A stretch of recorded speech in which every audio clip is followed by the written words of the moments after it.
And so what we're going to do now is we're going to attempt to make the Keynesian model more realistic by adding things to it. And in particular, what we want to add to it is this idea of potential output. Because remember, the Keynesian model was a model that was made for the Great Depression. And so it is always assumed that if people want to buy stuff, there's the resources available to produce that stuff. And that's why we could increase government spending and output would go up. We could increase government spending again and output would go up. And we could do that forever because there was no resource constraints in the economy. Now we want to put that in. And here we're going to be able to start to talk about time in a more interesting way. For example, before we were talking about the short run, and we're saying the Keynesian model was fine for the short run, and the short run was however long it took firms to adjust their prices. And that's fine, but one would naturally think, like, what happens after they adjust their prices? What happens then? And so we're going to be able to deal with that a bit in this model as well.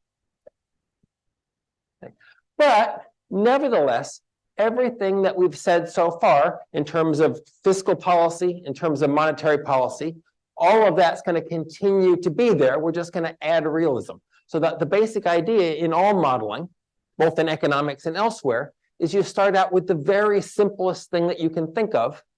You understand that fully, and then you slowly make it more realistic, because we know our brains aren't going to be able to handle the full complexity of the world. And so we want to boil it down to really crucial bits. So everything we know so far still going to be true, but there's going to be some caveats. There's going to be some nuance to it now. Okay? And there's going to be a time dimension to it now. Okay. So again, we've got fiscal policy, which is just changing government spending or taxation. That has a direct or indirect effect on planned aggregate expenditure. We've got monetary policy, which is changing the money supply, which we can do because we're working through the banking system. We change the money supply, that changes the nominal interest rate. Very likely that changes the real interest rate, which changes investment, which shifts planned aggregate expenditure. So it's a much more convoluted line of reasoning, but it's the same shifting planned aggregate expenditure. Okay, so now we're going to have a new model. It's aggregate demand, aggregate supply, and inflation.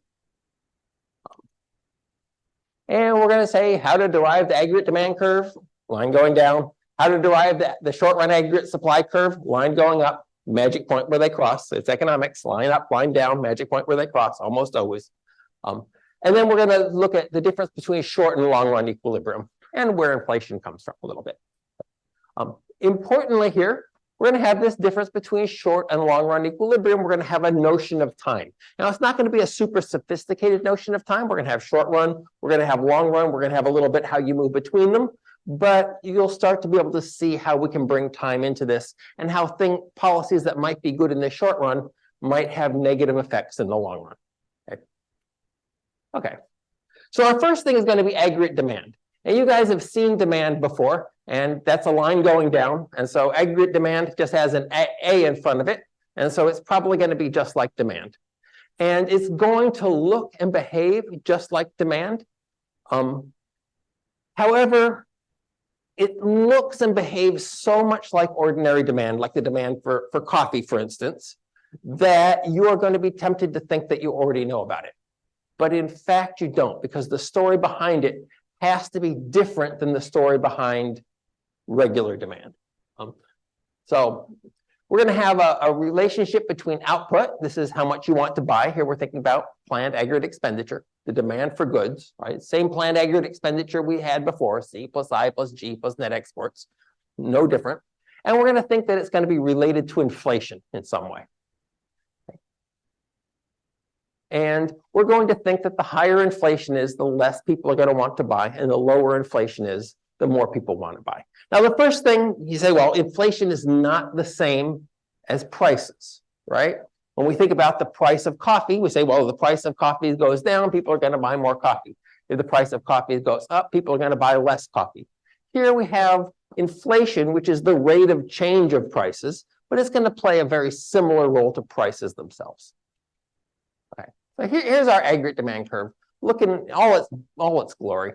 We have how much you want to buy and inflation. And just to remind you, we have aggregate demand. It's a new word, but it's just C plus IP plus G plus net exports. It's the same planned aggregate expenditure we had before. It's nothing different. Now only, instead of graphing it against people's income, we're graphing it against the rate of inflation. As the rate of inflation changes, what happens to the amount that people want to buy? So here we've got to think about this as somehow being exogenous. Inflation goes up, inflation goes down, and we're wondering how much do people buy? Okay, so our output here is really, we're thinking about it, it's all Y, of course, but we're thinking about it as expenditure. Right, we've got the three ways we can think about output. We're thinking about it as expenditure here, not income or not the stuff itself. Of course, it'll be the same thing in equilibrium. All right. So the main thing we have to explain here is why is aggregate demand downward sloping? And your initial reaction is, well, demand is always downward sloping. Obviously, if prices are lower, people are going to want to buy more of the stuff. Except when we told that story in microeconomics, it was a very different story. We said, what happens if the price of coffee goes up? Well, people won't buy as much coffee. They will buy tea instead. They will substitute away from the expensive thing towards the cheap thing. And that was our basic story about why demand was downward sloping. And we said for some goods, there's no good substitutes, and so demand is very flat. And for some goods, there are good substitutes, so demand is steeper. Right? That you had more, if prices had more effect if there's good substitutes, because you can just go to the cheaper thing. But if there's no good substitutes, then you won't shift as much. Right? We talked about that in microeconomics. But we can't do that here, right? Because that was, we're going to take one good and substitute towards another good. One good got expensive. But here we're making all of the goods more expensive. We have inflation, which means the price of all goods is going up. And aggregate demand is the demand for all goods. And so if I stop buying coffee and start buying tea, nothing happened to demand, to aggregate demand. And so we can't tell that same story in macroeconomics that we could in microeconomics. And so it's got to be other reasons why we think aggregate demand might be downward sloping. Okay, so we cannot just use microeconomics. Even though it looks and behaves very much like ordinary demand, it is not ordinary demand. Aggregate demand is different because there's no substitution going on. It's just buying stuff. Okay. Now there's a bunch of reasons why aggregate demand might be downward sloping. The book, bless its dark little heart, goes on and on about the central bank reaction function, which is how central bankers these days think about aggregate demand. They think about a lot of things in terms of the central bank reaction function. And of course, one of our co-authors, Ben Bernanke, was very famously the chairman of the US Central Bank for quite a while during the crisis. And so, of course, it's near and dear to his cold little heart. And so, of course, it's in the book. But I'm not going to do reaction functions in this class. Just, if you ever watch Dead Poet Society where they tell them to rip out that section of the book, rip out that section of the book. It's a terrible thing to be doing in your first economics class. It's not wrong. It's a useful way to think about things, but it is a super confusing way to think about things when you're first encountering this. So please ignore the central bank reaction function stuff. Just cross it off, rip it out, make a big X in it, skull and crossbones. We are not going to touch the central bank reaction function stuff anywhere in this class. And if you want to read it fine. But I find that it causes people trouble with shifting the curves. That is unnecessary. You can come back and get it later. It's not important. And we're not, at this stage in an introductory class, there's nothing interesting you can do with the central bank reaction function anyway. Later on, when we talk about in later classes, when we're talking about people forming expectations and rational expectations versus adaptive expectations, it becomes a thing. But at this stage, it's just not a thing. There's nothing interesting that comes out of it at this stage. And it's just confusing for no reason. So please, please, please ignore it. Okay. Okay. So, but if we're not doing central bank reaction function, we need to tell some reason why aggregate demand is downward sloping. And in fact, there's lots of good reasons to think that aggregate demand might be downward sloping. So let me tell you a few. And you don't have to buy any one of these, but you should convince yourself that it's reasonable to think that aggregate demand is downward sloping. So you can attach yourself to any one or two of these that seem to make sense to you. But let me give you a bunch of reasons why we think the aggregate demand might be downward sloping. The first thing is that if we have inflation, that means it is more costly to hold money, right? It's more, the value of money is going down. The same amount of money can buy less stuff than it did before, right? Because we have inflation. And money is the thing that makes buying stuff easy. And so when inflation is very high, there's less money around. Money has less value, so there's less real spending power of money around, and therefore buying stuff is harder. Okay. Now, this seems awkward to you and me. Well, to you, not to me. I'm a teacher. Nothing's awkward to me. No, it seems awkward because we're used to very low levels of inflation. But back in the day, Turkey had 100% inflation and does again. And during the 100% inflation, if you get into a taxi cab, for instance, they will not have change for 10 euros. They just won't have change. You go on a €2 trip, they won't have change because holding money is costly to them because inflation is eroding the value. So there's just less money out there, which means at the end of every taxi trip, you have 15 minutes of the guy trying to make change for the 10 euros. Purchases become more difficult because money is the thing that makes purchases easy. And now there's less real value of money. And therefore, less purchases happen just because they're a little awkward. Okay? Which means that when inflation is high, people buy less stuff. Okay? That's one story. Another story. Inflation has a tendency to redistribute wealth from poor people to rich people. Now, this is not obvious. Like when inflation comes along, there's certainly a redistribution of wealth. But sometimes rich people lose, sometimes poor people gain. It just depends, right? If you've borrowed a lot of money at a fixed interest rate, then if inflation comes along, that's cheaper to pay off, right? And some rich people are lending, and that hurts them. But by and large, overall, it can redistribute money from poor people to rich people. And how does that work? Well, suppose that you've got $100. You got 100 euros, and that's your life savings. You're a poor person. And inflation goes up. Well, that 100 euros is going to lose its value over time. And there's not a whole lot you can do with that, right? Because you've got this 100 euros, that's your life savings. You want to hold on to it for Christmas. And so for the next month, you're going to have that 100 euros in your bank, and it's just going to lose value over that time, right? And there's not a lot of financial vehicles that are going to save you from that because it's only 100 euros. Nobody wants to touch it. If, on the other hand, you had 100 million euros, not only would there be investment vehicles that you could put your investment, but financial vehicles you could put your money into, instead of holding it cash, you could put it into something else and then earn interest on it. But with 100 million euros, you can hire a couple of investment advisors who can figure out the best way to do it. Whereas if you only have 100 euros, you can't do that at all, right? So there's a lot more ways to avoid inflation. The cost of inflation if you're rich, because there's just, if you do things large, you can do more things than if you're doing things small. And you're likely to get better advice because you can afford better advice. It's worth it if you have 100 million euros. It's not worth hiring a professional, financial advisor if you have 100 euros. And so the rich are largely, not always, some people get hurt by inflation, but largely able to avoid the cost of inflation better than the poor are. Okay? Well, that sucks. It's good to be rich. There's no big shock here. But what that means is that if we're taking wealth, and that wealth, that real buying power, is moving from poor people to rich people, well, poor people, by the nature of the fact that they're poor, are spending all of their wealth, right? They're just trying to eat for the next month. And so 100% of what they were holding gets spent. Whereas the rich people, not so much, right? They have all their needs met already. And when they get a little more, that's great. They like that, but they're not necessarily spending all of it.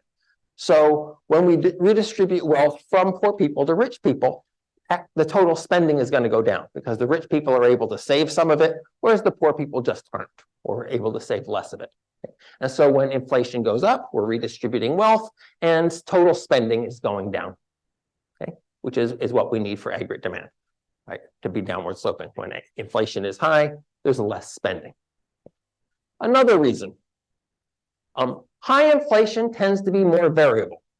That is, when we have 2% inflation, one year it's 2.1%, next year it's 1.9%, next year it's 2%.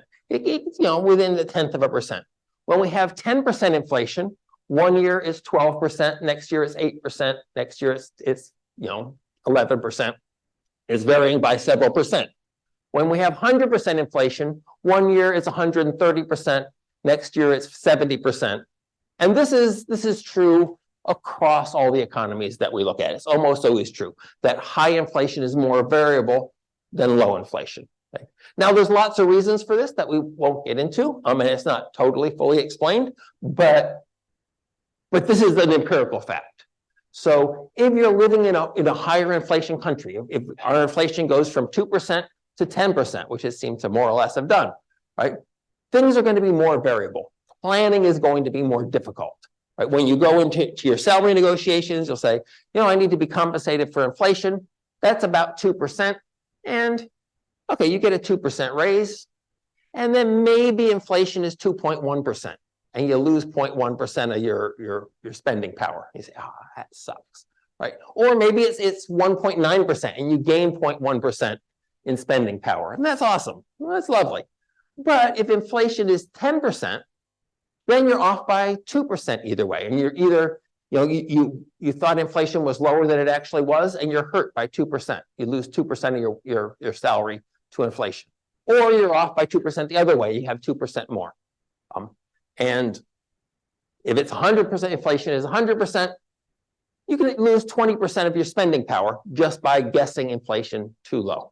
Right? And so if you're in a high inflation environment, you're also living in a more risky environment. Maybe you'll be rich next year, maybe you'll be poor next year, just depending on whether you guessed inflation right and everyone else did as well. Whereas if we have 2% inflation, we're not even going to notice being off by 0.1%. Right? It's not very risky at all in terms of inflation. So the higher inflation is, the riskier the environment we live in is, in terms of finances, not in terms of getting shot in the street, but in terms of finances. You just don't know how much you're going to be able to buy next year with your salary, right? Which means if you're in a financially risky environment, you say, well, maybe next year, like I got my raise and that's great, but maybe we thought inflation was going to be 10% and maybe it's going to be instead 15%, which means I'm going to lose 5% of my real spending power. I'm going to be poor next year. And so, well, if I'm going to be poor next year, maybe I should save a little bit now so that I'm in a better position next year when I'm poor. Right? Because I'm in a risky environment, I want to have a nest egg so that if I'm poor next year, it's not that big a deal. I just, want the years when I'm rich, I save, and then the years when I'm poor, I can spend. And so I'm gonna cut back on my spending, trying to protect myself from the variability in the financial market.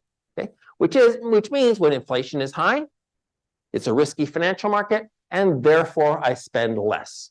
Inflation high leads to less spending. Okay? Again, a reason why aggregate demand is downward sloping. Okay?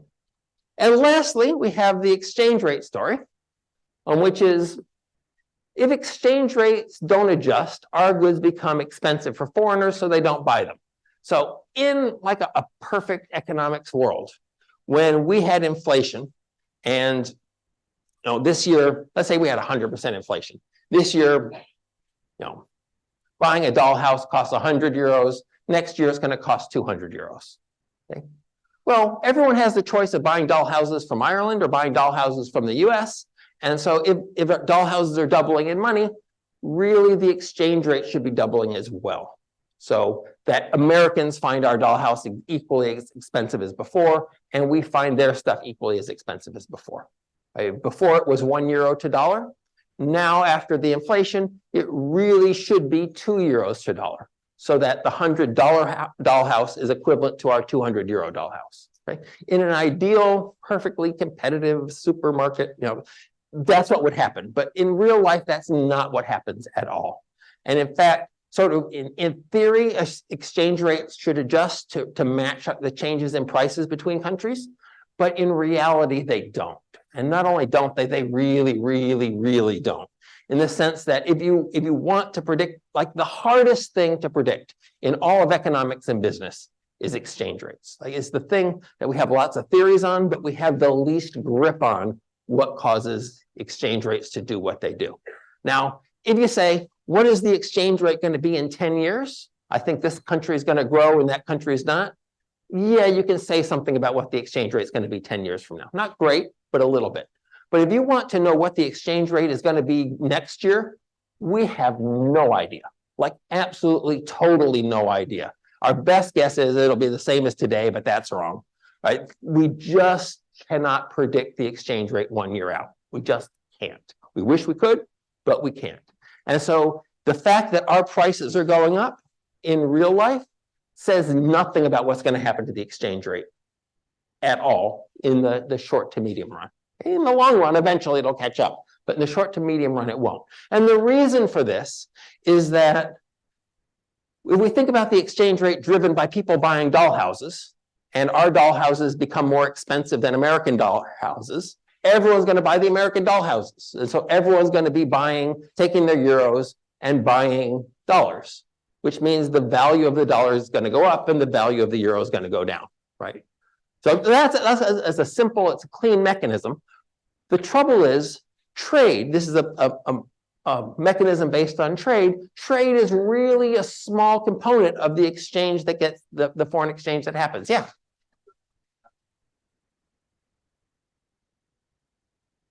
So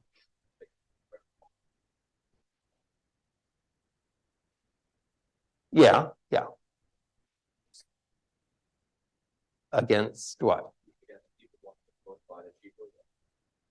Exactly. That is actually just where I'm going. Because the vast majority of the stuff that people are buying foreign exchange for is not buying the dollhouses. The vast majority of what people are buying foreign exchange for is speculation, investment purposes. Thinking, I think the dollar is going to go up, therefore we all buy dollars. I think the euro is going to go up, we all buy euros. And the amount of money involved in that is so much larger, like 80 times larger than the amount that's being used for buying stuff. So in the short to medium run, the amount of stuff that people want to buy just isn't important in terms of the exchange rate. This speculation, just like the tulips, is what's driving the market on a day-to-day, year-to-year basis. Which means that looking at what's happening to prices doesn't tell us anything about the exchange rate at all in the short to medium run. It's what people think is going to happen to the exchange rate that matters. And so what does that mean? That means that if we have inflation,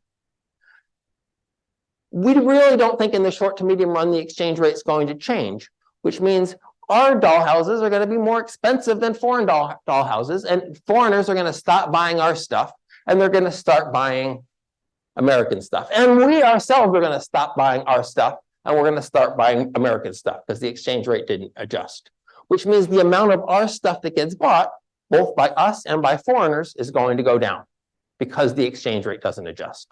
Okay, so in a global world, this is another reason, like if the world was round, but it's not, it's flat. Everyone knows it's flat. But if the world were round, then this would be another reason that that aggregate demand would be downward sloping. Okay. Now, here we got 4 reasons why aggregate demand would be downward sloping. They are all, I think, true. You can buy them or not. What you need to do is you need to convince yourself that it's reasonable to think aggregate demand is downward sloping. Okay.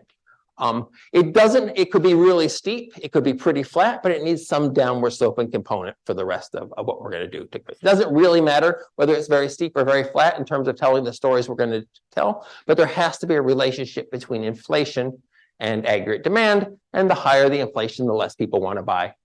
There's 4 reasons why. Okay. Questions about this? Okay, so that's our aggregate demand. Aggregate demand curve, C plus I plus G plus X. It's the same stuff, same planned aggregate expenditure we had before, except now we're graphing it against inflation instead of graphing it against income. Okay? So when we do this, we're taking our income as given, and we're just seeing what happens when we change inflation, right? Because we have a 2-dimensional blackboard, we can only pick one thing and see how it affects planned aggregate expenditure. In this case, we decided to take inflation, whereas before we decided to take income. All of them were true, but we are just taking one of them because that's what we can graph. Okay.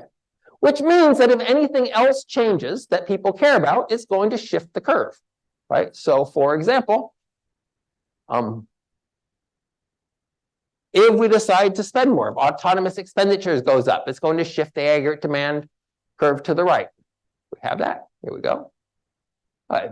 So here's we got an aggregate demand curve at a particular level of inflation, say 0% inflation. Here's how much people want to spend. If people become optimistic about the future and autonomous expenditure goes up, that will shift the curve to the right. At each level of inflation, they'll be willing to hold more, willing to buy more stuff. So if, for example, government spending goes up, it'll shift this curve to the right because it's C plus I plus G plus net exports. At any level of inflation, now people will be buying more, government being one of the people, right? If we increase the money supply, reducing the interest rate and therefore increasing investment, that will shift aggregate demand to the right. So all of our tools are going to be shifting aggregate demand left and right, just like they used to shift planned aggregate expenditure up and down, because it's C plus I plus G plus net exports. It's the same stuff as before. The same stuff is going to shift it because we put our independent variable on the right. It's going to shift it left and right. Whereas before we had our independent variable on the x-axis, and so it shifted it up and down. But it's the same thing. This is just C plus I plus G plus net exports. We increase G, we shift it to the right. Okay. Nothing new. We're just graphing it in a different way. Okay. So our policy tools are going to be shifting this curve left and right. If we increase government spending, we shift it to the right. If we reduce taxes, we shift it to the right. If we increase the money supply, we shift it to the right. And vice versa, obviously. Okay, so it's the same thing, same C plus I plus G, just graphed in a different way. Okay.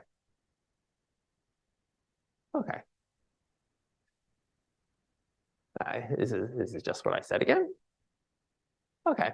So that's aggregate demand. It's not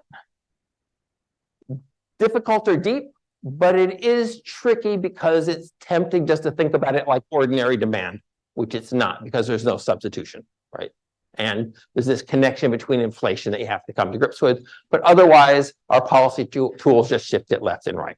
Expansionary policies shift it to the right. Contractionary policies shift it to the left, both monetary policy and fiscal policy. Okay, so now we get to the more interesting stuff. And this is the short run aggregate supply. And this is our first time that we're talking about supply in an interesting or useful way, right? Before we had this coffee machine metaphor or the haircut metaphor of the economy, that people went into the barber. If we asked to buy it, they clipped our hair. If we didn't ask to buy it, they didn't make any, right? So production was just based on demand.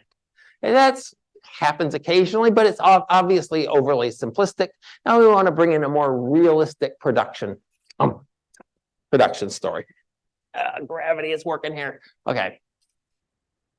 Okay. And clearly we're going to have a short run versus long run kind of thing going on. Our short run aggregate supply is going to look like this because it is economics. We got a line going down, so it's the law that we have to have a line going up, and that's going to be our short run aggregate supply. And our story is going to be with higher inflation, firms want to produce more stuff. With lower inflation, firms want to produce less stuff. Okay? And the question, of course, is why and what makes this so short run. Okay. So our story for this is going to be involved with input prices. And I'm going to keep telling the story in terms of hiring workers. And I tell the story in terms of hiring workers just because you and I were familiar with this market, right? We've either gotten a job ourselves, we've watched other people get a job. It's something that we kind of know. But it is true, the same story is going to work for any input to the production process. So we think about a firm, it has lots of things that it has to buy in order to produce stuff. One thing it has to buy or rent is workers, right? And so the cost of a worker, the wage that they pay us, that's a cost to the firm that they incur in order to produce. But they also buy lots of other stuff. For example, Ryanair buys jet fuel, right? And jet fuel is an input to the production process. They need jet fuel in order to fly people here and there.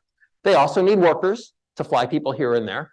right? And so jet fuel is an input to their production cost. And sort of the rise of Ryanair, how it became such a big thing in the first place, was a gamble that Mr. Leary here took early on, in that there was jet fuel prices across the world, and he made a contract with some guys, the big companies, to say, I will buy so much jet fuel from you every year at this particular price. And so they made what we're going to call a short-term contract for jet fuel, a short-term contract for an input to the production process, and for them, an important input to the production process. And then it so happened that they set the price, and they had this deal for the jet fuel. And then all of a sudden, but the world price of jet fuel went up. But they had this deal where they were guaranteed to buy it at the old price, but now it was higher for everybody else. And so all their competitors found jet fuel really expensive. Ryanair found it quite cheap because they had made this deal ahead of time. They had this short-term contract, and therefore they could increase production. And so that's going to be our basic story when we have inflation, jet fuel prices going up in this case. We're going to want to produce more stuff. Okay, so that's going to be our story. And I tell this story just to say, look, it's any input to the production process. From now on, I'm going to talk labor and hiring workers, but it's really anything that firms use when they're producing stuff, and anything that they use that they might have these contracts with. Okay, so let's talk about workers, how you and I find a job, right? We find a job, we get the deal with the guy, and we say, okay, I want to work here, you want me to work here, we're done deal. And then there's that awkward moment where it's, well, what's the wage for this thing, right? And we have to negotiate between us some price for this input to the production process, us, right? The labor, we have to fix a price for the labor. It's a little weird for us to think of us as selling. We're the seller here. We're selling our labor. They're the buyer. They're buying the labor. The firm is the buyer. But this is what's going on, right? What is the price that we want for this input to the production process? And it's a simple thing. What price do you want for your labor, right? 100 million euros per hour, right? Am I wrong here? 100 million euros per hour, that's what you want. And what price does the firm want for your labor? They want you to pay them 1 million euros per hour for working. It's a great place to work. You'll learn so much, right? And okay, that neither one of these things is realistic, but that's what we want. And somehow we have to come together in the middle, or somewhere, to figure out what the wage actually is, right? But I say this to say, like it really isn't about wants. We clearly want the 100 million euros an hour. They want us to pay them to work there, and we have to agree somehow something that's worth doing for us and worth hiring for them, right? And we come to an agreement between the two, and that's based on lots and lots of things. But I don't know if you've gone through this. This is not a pleasant day when you're negotiating your wages. And so you negotiate your wages, you come up with a price, and you work for that price for that day. And then the next day comes around, you come into work at 9 in the morning, and the first thing you do, of course, is to negotiate your wages for the next day, right? That's how it works. And then on the third day, you come in and you negotiate your wages for the third day. Well, that's not how it works, right? We don't renegotiate our wages every day. I suppose some people do, but I haven't met them. Right? Nobody I've ever met does that. And the reason we don't do that is because it's a huge pain in the butt. It's a huge pain in the butt. Everyone comes out feeling bad. We don't like each other as much at the end of the negotiation as we did at the beginning. Right? It's a stressful, unpleasant, difficult thing, negotiating these wages. Right? We do it. We have to. We do it once. And then we say, like, not maybe explicitly, maybe we have a contract saying that we're going to renegotiate the wages after a year, or maybe it's more implicit and not really written down, but everyone realizes that we're not going to start this negotiation again in the morning, right? There's a feeling like, come back after a reasonable amount of time and we'll talk again. Maybe that's 6 months, maybe that's a year. It depends on the industry, it depends on you, and it depends on a lot of stuff. But we do it once, and then for a while, we just have those wages be constant, right? This is how it works. Okay? But we can think about it as an explicit contract where we wrote it down, or an implicit contract where everyone kind of knows that for a year we're not going to talk wages, and then we're going to have a meeting and it's going to be unpleasant once again. But either way, for some amount of time, the short run, this is going to be our definition of the short run, these input prices are going to be fixed. So we're going to negotiate them, and then they're going to stay the same for the short run. Okay, maybe that's a year, maybe that's 2 years. In the Ryanair story, I think they had a five-year contract for jet fuel. So for Ryanair, the short run was 5 years because they made that contract, right? But if we're thinking labor, if we're thinking work, a year seems kind of vaguely reasonable, but it depends, of course, on where you work and what the nature of the job is and all of that, right? But for the short run, your wages are going to be fixed, okay? People with me here? Okay, so we're making these short-term contracts, and the short-term, the length of these contracts, either explicit or implicit contracts, these short-term contracts are determining what the short run is, okay? And it's kind of similar to what we had in the Keynesian model, right? We said the Keynesian model was a short-run model that was where firms kept their prices fixed. Okay? Now, here we're not going to have firm prices fixed. We're going to have input prices fixed. The price of labor is going to be fixed in the short run. The firms are going to be able to charge whatever the heck they want, but the cost of their inputs is going to be fixed in the short run. Okay? And the short run is just however long that is that they're fixed. Okay, so we go into this negotiation, and we know as we go into this negotiation that we're going to pick a wage, and we're going to be stuck with that wage for the short run, say for a year. Let me just call a short run a year. We're going to be stuck with that wage for a year. Okay? And then we go into this negotiation, and lots of things go into this negotiation, right? Like you, when you're deciding, like, what are you willing to work for? Obviously, 100 million an hour is great. Like, you'd accept that. I don't know, maybe you want to. I don't know. I don't know you in your life. But, you know, there's some amount you're willing to accept. And there's some amount that you just can't accept, right? You've got to eat during the coming year, right? So you can't, like, put yourself in a position where you're going to starve.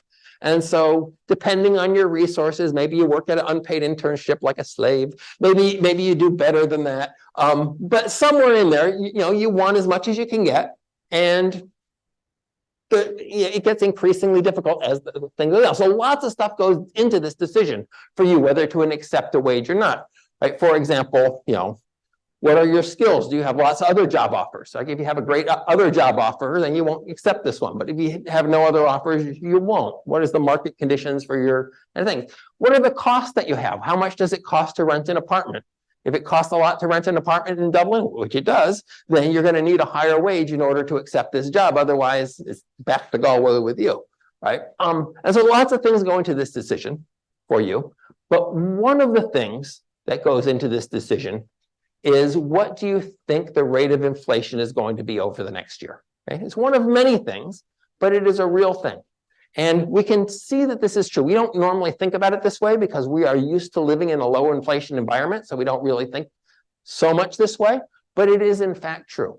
Because if you thought there was going to be 0% inflation, right, then you just have to figure out, are you willing to accept this thing at the moment? And then over the whole coming year, you're going to be in the same position. Prices are going to be the same. Your wages are going to be the same. Everything will be the same. So if you're willing to do it at the moment, you're grand. Okay. Now, what happens if we think there's 100% inflation? Take an extreme example. It's 100% inflation. So by the end of the year, prices are going to double. But your wage isn't. You're going to be on this short-term contract, right? So if you're just okay at the moment, by the end of the year, your rent will have doubled. Your grocery bill will have doubled. The buses will have doubled in prices. And you will still be making the same pittance you were making at the beginning of the year. And so, sure, you can barely afford to survive now, but 6-8 months from now, you won't be able to. So you won't be able to accept that contract because it's not just a contract for now, it's a contract that's going to be in place for the whole short term, for the whole year, right? So if you think the inflation is going to be high, you are going to be more difficult in the negotiations. You're not going to accept such a low wage as you would if you think inflation was going to be low, because you know prices are going to be going up. And so you're going to demand a higher wage. Okay? Obviously, you still want the 100 million, but you're going to be willing, you know, what you're willing to accept you won't be willing to accept as low a wage as you were before. Okay? And from the firm's point of view, obviously they want you to work for nothing. because they're bastards. They want you to work for nothing, but they know that you're going to be producing some stuff. And so you're going to bring in some money. And so they will pay you if they have to. They don't want to, but if they have to, they'll pay you. Right? So suppose, for example, that you're making donuts. And you can make 10 donuts an hour, and each donut sells for €5. That means you are producing €50 worth of value in an hour. Okay? And so if there were no inflation, they would be willing to pay you, and there was no one else that could do the job. Let's pretend that they couldn't get any other workers. If they couldn't get any other workers and you're the only one, they would be willing to pay you up to €50 an hour to do the job. Obviously they want you for free, but they would be willing, if pushed, to go up to €50 an hour because that's what you're bringing in. Okay? Leaving aside the fact that some employees are miserable and steal everything and break the machines, like those issues there too. But we won't worry about the employers' problems. They got problems too. They're people. Okay. But now, suppose that there's going to be inflation. And there's going to be this 100% inflation again. So now, the donuts are selling for €5 each. You're producing 10 of them in an hour. But at the end of the year, you're going to be producing the same 10 donuts, but they're going to be worth €10 each. So at the moment, you're bringing in €50 in revenue. But by the end of the year, you're going to be bringing in €100 in revenue. So before, if they were just barely willing to pay you €50 an hour, now they'd be okay. Like they'd be, yeah, we're making a profit on you at €50 an hour now. Not at the moment. Like at the moment, you're just bringing in what it costs you to pay you. But by the end of the year, I'm going to be selling, the donuts are going to be worth twice as much as your salary. Okay. So obviously, they still want you for free. But if inflation is high, they're not going to be as stubborn about that. They're going to be more willing to go higher than they would if inflation was low. Okay? And if inflation is high, you are going to be more stubborn in the negotiations because your rent is going to go up and you need to pay that rent. Okay? So on their side, on the employer's side, when inflation is high, the price of their product is going up. And so an employee becomes more valuable over time. From the employee's side, the price of living is going up. And so the job becomes less attractive over time at the same wage. And so if inflation is high, they have to pay you more. Now, there's a complicated negotiation. They're coming up with less than you're worth and just enough to keep you crawling back for more. But in the end, if inflation is high, you're going to get a higher wage than if inflation is low. Okay, so we set this wage. We set this wage, and that tells us the costs to the firm, right? So suppose we think that we set the wage, it's €50 an hour. Good for you, getting the whole value of the donuts. Yeah, the whole value of the donuts, but over time there's inflation. Well, from the firm's perspective, their costs are you. But the benefit of making you work is what you bring in, right? The donuts you produce times the price of the donuts. And the price of the donuts is going up, which means that they're going to find you and people like you, more and more valuable to the business, right? You're producing the same amount of stuff, but that stuff is worth more. The cost of hiring you hasn't changed. And so what they're going to do is if you can work overtime, they're going to make you work overtime, right? Because you're producing donuts, and those donuts are so very, very valuable. Okay? If they can hire someone like you at the same price, they're going to do that as well. And so what's going to happen is if inflation goes up, given that we came to this negotiation, given that we have this short-run contract, if inflation goes up, they're going to find workers towards the end of the year more valuable. And so they are going to make them work overtime. They're going to hire more of them. And so the total amount produced is going to go up. And on the other hand, if inflation turns out to be less than expected, right? So they hired you, you're great at negotiations, good for you, like, could you teach me? And you get your €50 an hour, right? And then it turns out that inflation wasn't what they expected, but inflation is actually lower than expected. So they expected prices to go up, And so they paid you accordingly. They paid you a little extra accordingly because they wanted you to stick around towards the end of the year. And you demanded it because you knew your rent was going to go up. But in fact, your rent didn't go up. And the price of donuts didn't go up. And now they find you very expensive. You're producing the same amount of donuts they thought, but donuts aren't worth as much as they thought. And so now you're not bringing in the revenue that you need to in order to pay your wage. And so now, if they can get rid of you, they do. If you move, they don't replace you with anyone. And so the total amount of stuff produced goes down. And that's why we have this upward sloping short run aggregate supply. That is, somehow we fixed the input prices, we fixed the wages, and at those wages, if we have high inflation, firms find us cheap and they hire more of us, they make us work overtime, they try to keep us, they try to be nice to us so we don't quit, and output goes up. If, on the other hand, inflation is lower than what we expected, then they find us really expensive. They try to get rid of us. They don't make us work overtime. If somebody quits, they don't replace them, and output goes down. Okay? That's the story going on here. Right. Okay.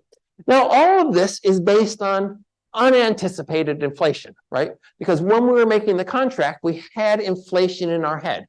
Right? We were anticipating what the inflation is going to be.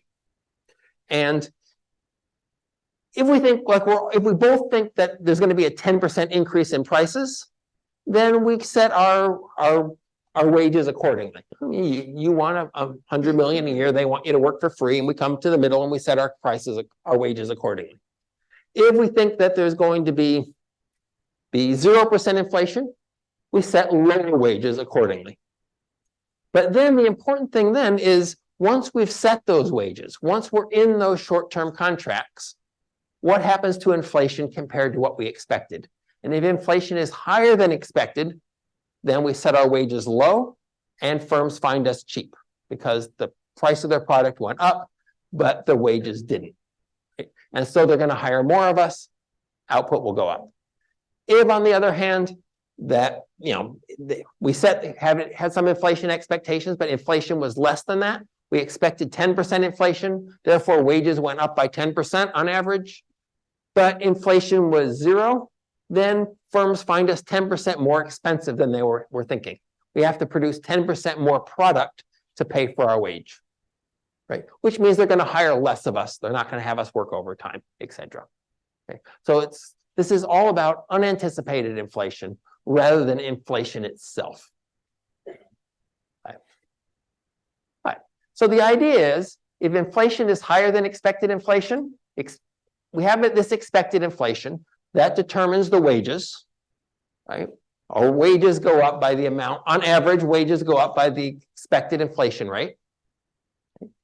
And then if inflation is higher than that, firms will produce more than normal level of output.